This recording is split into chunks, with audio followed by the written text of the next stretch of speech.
Hey everybody, welcome to the Founders Mentality. I am Josh Feedy, your host, and I'm really excited today because this guest that I'm having on, I literally have only met for about 5 minutes in my life.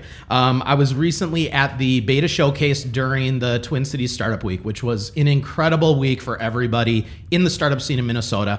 And I was introduced to this company, first of all, because their swag game is very strong. If you're watching the video, this is the shirt they brought me. And it actually has, come on, you can play with this thing. It's super great. Also, it's my name, right? So I was kind of drawn to them for that. But then I was drawn into what they've actually created and what their mission is. And I thought it was a really cool company that they're starting here. And I wanted to have them on. So originally, this is a company that is owned by two twins. And it was going to be two people. It's narrowed down to one. With some camera tricks, I can probably make it look like they're both here, but We're not going to go to that extent. But welcome to the Founders Mentality. Can you introduce yourself and your company and give us the quick elevator pitch about what your company is? Absolutely. Happy to be here. Yeah. Thanks for having me. Yes. Melissa Danielsen. I'm the co-founder of Joshin. Joshin is a platform that connects families with special needs to qualified and screened caregivers. That's a very quick elevator pitch. That's Good it. job. That's amazing. Well, we're done here. Well, you do it a million times, right? Right. So you kind of fine tune it. And I mean, this one hit me personally. Anybody that listens to the show knows that I have a son with ADHD and that we have, other people in our family as well with disabilities. And I think that that's something that a lot of people can relate to, right? And so when you come across a real mission-driven organization like that, it speaks to you, right? And so that's where I first kind of perked up when I was walking by the booth and met you. But then seeing the software and seeing how you've orchestrated this very simple concept, which I love. And I don't know how many other companies are doing this right now, but I mean, it's something that anybody can relate to because anyone with children understands the find a babysitter apps, Oh my right? goodness, and the struggle to find somebody. Exactly, right? And so the technology, at least to me, looked very similar to that, but with a totally different market and focus. Oh my gosh, totally different market. And of course, there's aspects of the app that are specific to, specialized care and why it's necessary. Yes. Yeah. So, I mean, let's talk about a little bit of why you did this. And I want to preface the why with something that I've been really obsessed over recently. Part of the reason that I started this podcast was I want to be truthful with the audience about what it is to start a business. Yeah. And you need to have a really strong why behind why you start a business. Absolutely. Some of the stats are really terrifying, right? So let's start on a down note and build it up to excitement. 90% of all businesses that would start today would have failed within the first 5 years. They won't even be here anymore. Founders have the shortest life expectancy of any human on earth. Okay, that was a new one to me. And the divorce rate is highest for couples where there's a founder. I get it. Okay, so knowing all of that, if you love your family, you love your wife, you love your life, why the hell would you ever start a business? So let's start with the why. Sure. Why did you start this? Why did you have to start this business? Melanie and I had to start this business because we come from a family with special needs. So our brother Josh, our big brother, had developmental disabilities. So what that meant is, because that's a pretty generic term, right? Yeah. Really what it was is he had brain cancer and had, at least 5 major surgeries. And it caused brain damage to the point where he was developmentally disabled. Yeah. He had a severe epilepsy disorder. Okay. And so we grew up really natural advocates. You name a situation, and my brother was probably in it, and we were there by his side. And so, like you said, Melanie and I are twins, so throw in a big brother with disabilities and then twins, and you have a powerful force, you know? So for us, it's passion, right? And so about 10 years ago, Josh, our brother is Josh, passed away, and while you grow up with a sibling who has really severe medical issues, it's kind of always in the back of your head that it's a possibility. His life expectancy was actually 12 years old. Okay. So he surpassed that. He passed away when he was 29. Wow. It was always there, but when it happens, it's just a whole different thing. Yeah. And Melanie and I were early in our careers. So I'm 37. He was we were 27. He was 29. Yeah. And so Melanie is a really accomplished. She's the scholar in the family, right? Okay. So she finished her master's in psychology and counseling, and I wore the business hat, right? So I was developing my career in corporate America in marketing and business. And, you know, when he passed away, we kind of just took a minute and paused and thought, we really missed him.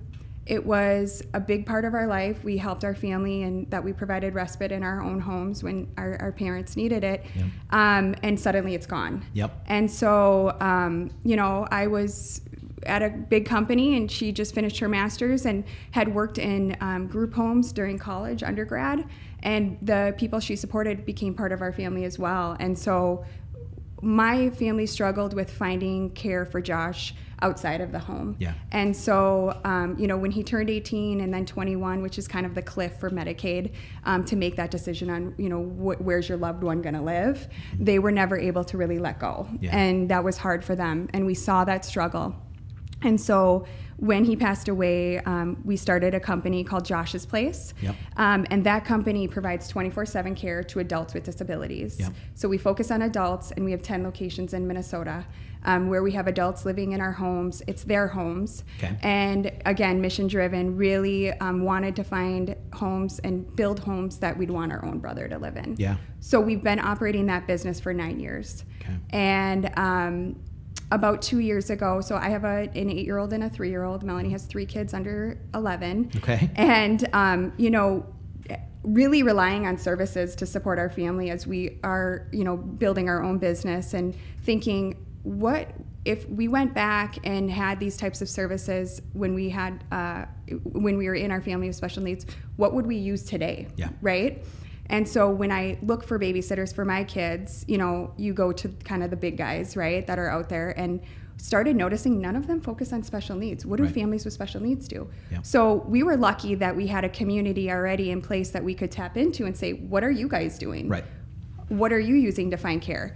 And most of the answers were, well, we really try to find somebody in the family that can step in, Right. or we'll just use somebody and hope, Right. or we don't get a break. Right. And that's honestly the most of the answers were, it's just not possible. Yeah, we just don't get a break. Yep. Okay, so there's a handful of things to unpack in that. So let me try to, my memory is never the best, but let's go back here a little Okay. bit. So the first little tidbit that you threw out there is, obviously you're a serial entrepreneur at this point. Yeah. So Joshin is your second business, Yes, or it was is. there one that you didn't disclose? A lawnmower business. Nope. We would mow lawns. Nope, doesn't count. Doesn't count. Okay. Sorry. No, Yeah. I'm kidding. Yeah. Okay, so two businesses. Yep. You currently still have the first business, Josh's Yes. Place, is still your business. So you're starting your second business so now you have two businesses actively. Juggling. Yeah. That's fun. Yeah, that's fun. Okay, what's that like every single day? It's a lot, Yeah. right? And so when Joshin, we first started developing Joshin, we hired an executive director to run day to day. Yeah. So that helped with the development process. Yeah. But through that process, really, you know, because we were very close to we have over 100 employees. Yeah. And, you know, started to notice there was a little bit more distance, and really felt like in order to support the mission, Yeah. it was probably time to look at being acquired. Okay. And so that process is in motion and has been going on for about 9 months, and we're closing at the end of this month. Congratulations. Thank you. And we can't disclose any of the details around that, but I mean, that's very exciting. It is. It So- is. It's bittersweet, right? So Absolutely. it's like your first child. Well, and I think that it might be even more bittersweet for you. I mean, Yeah. all founders talk about that, right? Our businesses become our babies, Mm-hmm. right? But this one is your businesses, both of your businesses are so Yeah. closely tied into who you are at the core, Right. and your family and your family's story. Yeah. That it really is. I mean, you're giving up. I mean, Yeah. I don't want to make this an emotional thing, but you really are giving up a Yeah. piece of yourself, Yeah. as is your sister, right? I think it's all a journey, right? Yeah. Entrepreneurship. Yeah. And I think to give something respect, Yeah. you have to know when it's time. And it was time. It was time. I love that quote. That's an amazing quote. I'm going to take a pause on that. Oh, okay.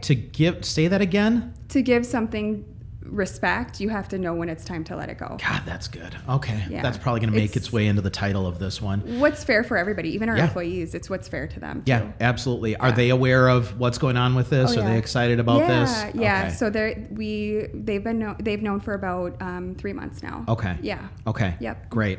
And now you can focus more on the new business. Yes. Joshin. Yep. Still stays with the same name, so you're Still good there. Right? Yep. Josh, our brother, is still in the title, which was intentional. And actually, if I can expand around why Joshin. Yeah. The name is, our brother was a jokester, so big personality. His favorite holiday was April Fool's. Okay. So you would gear up for it. We would plan this a year ahead of time and just set it up. And so it was only fitting that, because he would always say, I'm Josh and you. Yeah. And he loved that his name was in it. Right. So it was fitting, and we could trademark it. Yeah. I would have liked this guy. I like it. Yeah. All right, that's good. Okay, so let's talk about the current business then. Yes. So, how long have you been working on this now? Yeah, it's been about 2 years of development. So. Okay. And this has been, I mean, your other business, did you have to build technological components for that yourself? Is this your first foray into kind of the tech space? Yeah, it is. Mm-hmm. Okay, so what was that like? I mean, what was the learning that you had to bring on to even get started in the tech space? What were the first days of that like? Yeah, I think naivete is like a really big part of entrepreneurship, and like, I can do this. No, I know everything. Ego, naivete, like both Yeah. of them.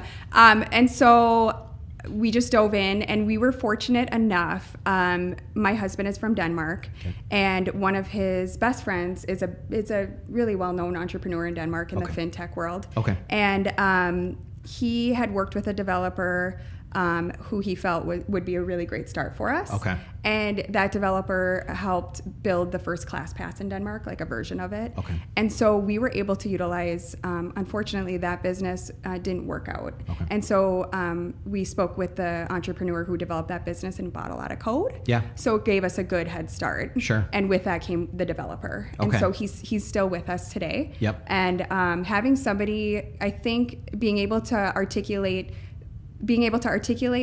what your technology needs to accomplish, Yep. and have a developer that understands that vision Yep. are key to getting started. Yep. And then, introducing tools, especially at a distance, like Trello, to project manage, and Slack, of course. But you have to, I think about when we first developed the tech, our wireframes were big Post-it notes. Yeah. Right?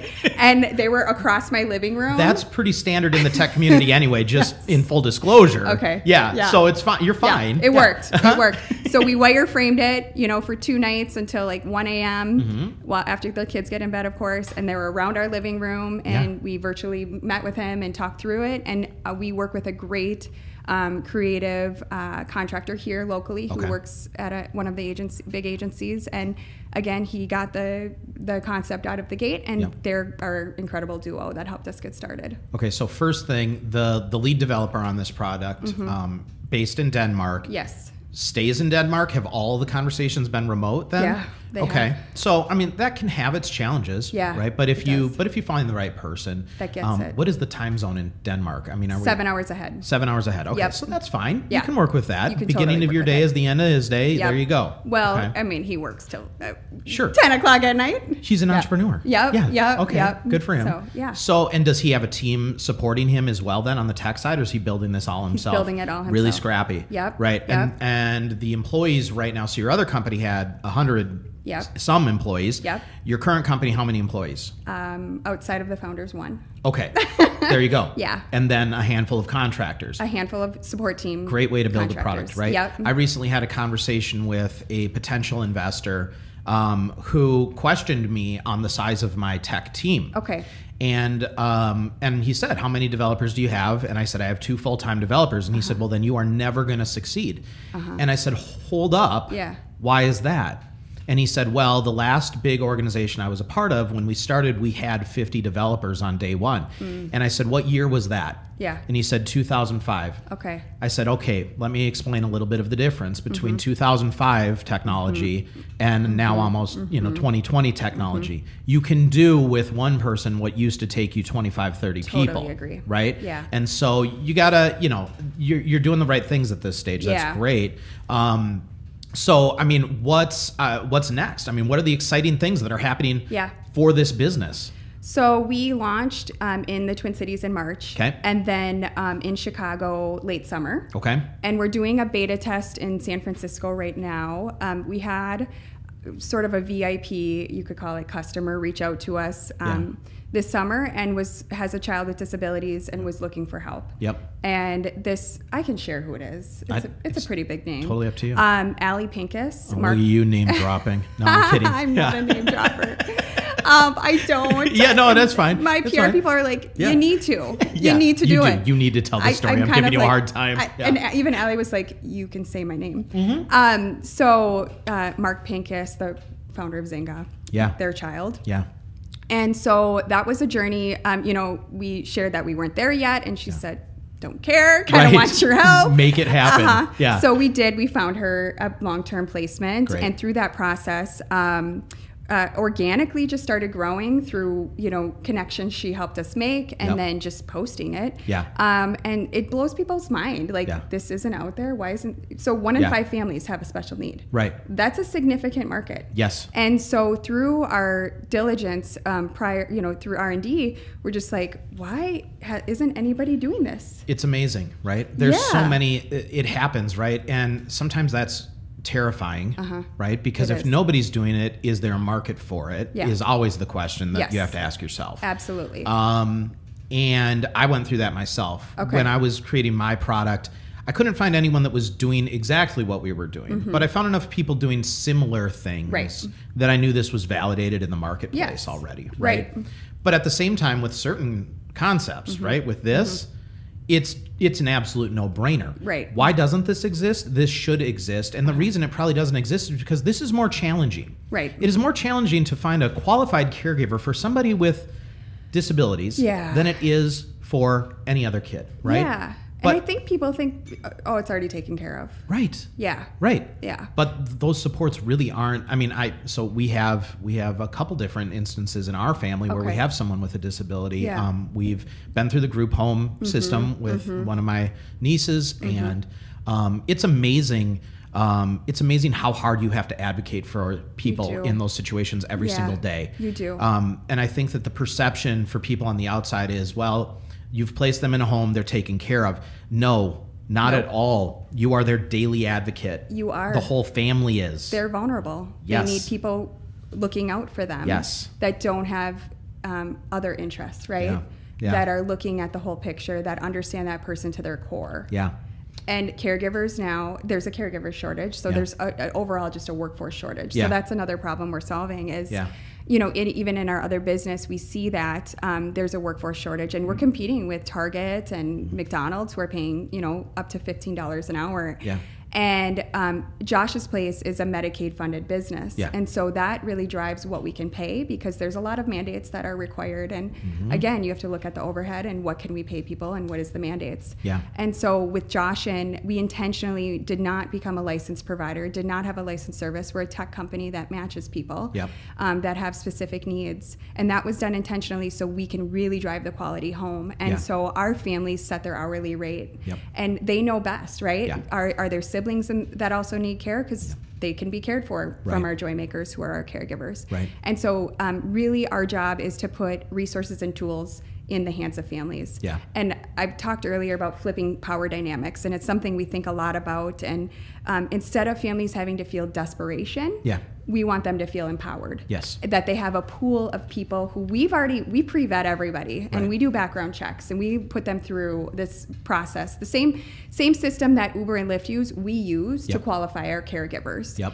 And so they can rest assured that when they go on the app, Joshin has done the work for them. Right. And in the app, our families have a care plan, and so it's patent pending. Yep.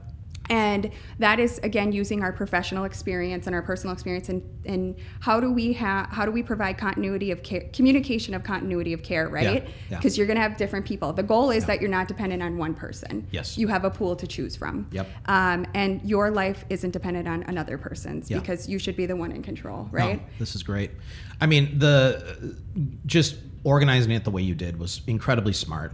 Right now, I'm dealing with the Medicare thing for my father-in-law, Okay. Who has dementia. Okay. And I cannot tell. My wife was a nurse when she was working. Yeah. So we have a leg up on a lot of families, and even so, the amount of effort she's had to put into orchestrating all this stuff, it's absolutely insane. The healthcare system is very, very challenging. Yeah. And so I think that getting around that was a very smart strategic business move.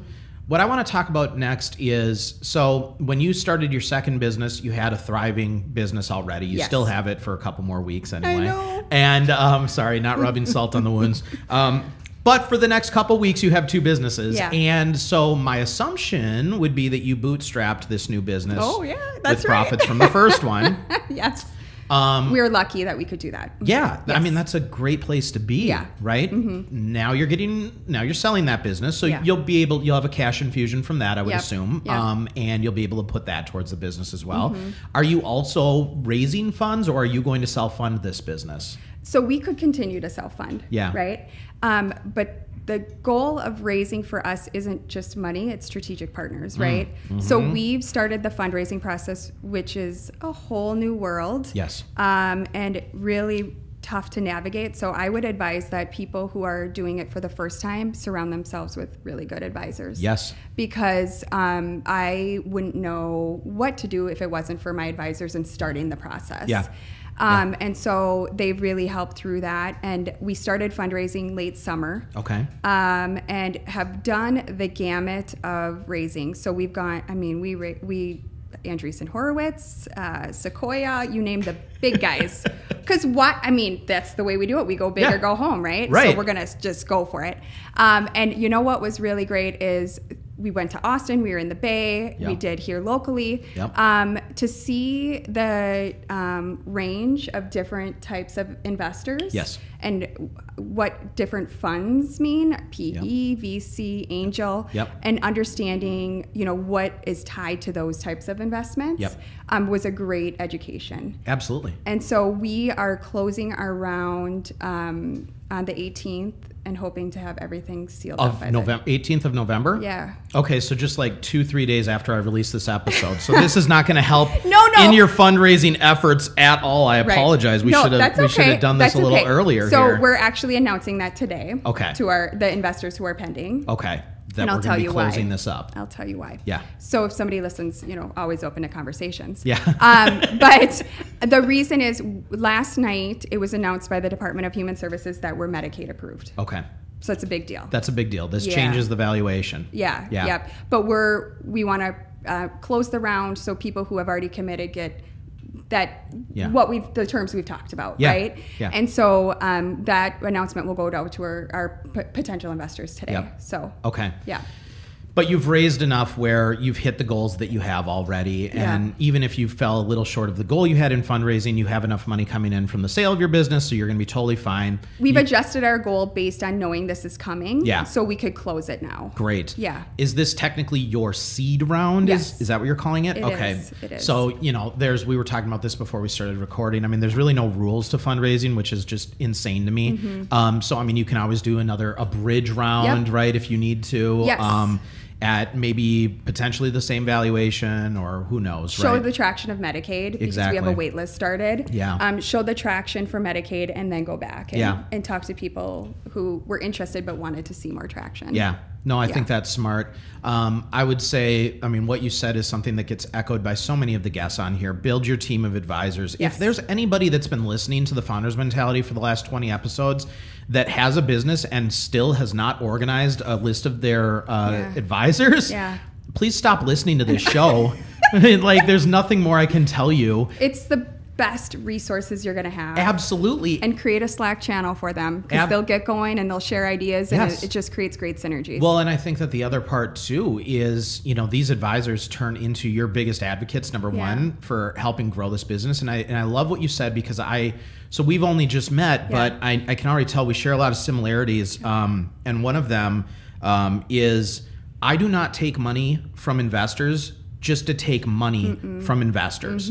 Every single investor that I have in my business, I allowed them in, is the way I look at it. Yep. Right? Yep. I vetted them out just as much as they vetted me out. You have to. What are you bringing to the table? What skills do you have that I'm going to be able to leverage so that I can make sure this business succeeds? And that is not a self-serving thing at all. Right. If you're going to give me your money, you want it to succeed just as much as I do. And you want to be tied in a way that your visions are aligned. Absolutely. Right? You have the same goals in mind and you're on the same page. You might not always agree and you shouldn't. Yep. But you have the same goals in place. Absolutely. I mean, you got to vet those people out though, because they can turn into a nightmare. Yeah. This is somebody that gave you money. They have the right now to ask you any question they want to at any time. Right. And if this is somebody that you don't jive with, that's constantly asking questions that you don't want to answer, you're going to fall out of love with what you're doing pretty darn fast. Yep. And there's really not many outs to that situation. Right. The money's in. The check is capped. It's signed, right? Yeah. They're in there. Yeah. So I've been very blessed in that, right? Good. And it sounds like you've been blessed in that space as well. And that's anyone listening, that would be something else that I would highly endorse is just don't be afraid to vet out your investors, because here's the thing that I've learned about raising money is there's plenty of money out there. Right. There's plenty of money to raise if you need it. And holding off for the right fit is not a bad idea. No. And we share Chris Carlisle as a connection. Yes, He's an attorney our lawyer. here. Yes. And he's taught me about smart money. Right? Oh, yes. So it's about smart money. Yes. It's about money that makes sense for what you're trying to do. Exactly. Yeah. Yeah. Chris is a great guy. So had him on the podcast. I mean, if you're in Minnesota, definitely reach out to Chris. Yeah. You know him if you're in the startup space because he goes to all of our events. Yeah. You know, he's very supportive in that space. He is. That's awesome. Okay. So we're at time, right? So it goes really fast.